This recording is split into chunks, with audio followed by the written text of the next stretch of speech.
ভোটের কাজে পক্ষপাতিত্বের অভিযোগ আর তাই খণ্ডঘোষের জয়েন্ট বিডিও সাসপেন্ড। সোমরাজের থেকে আরো বিশদে জানবো। সোমরাজ, কেন সাসপেন্ড করা হলো এই জয়েন্ট বিডিওকে? দেখো, পূর্ব বর্ধমান জেলার খণ্ডঘোষ ব্লকের জয়েন্ট বিডিওকে সাসপেন্ড করেছে নির্বাচন কমিশন এবং তার বিরুদ্ধে বিভাগীয় তদন্ত শুরু করার নির্দেশ দেওয়া হয়েছে। কেন নির্দেশ দেওয়া হয়েছে না, তার বিরুদ্ধে পক্ষপাতিত্বের অভিযোগ উঠেছে।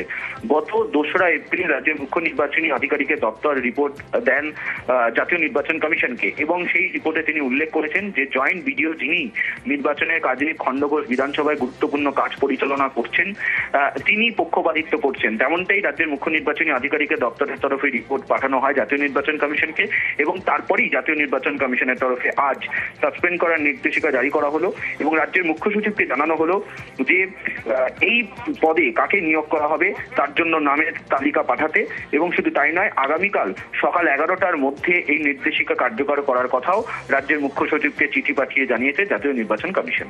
ধন্যবাদ সোমরাজ।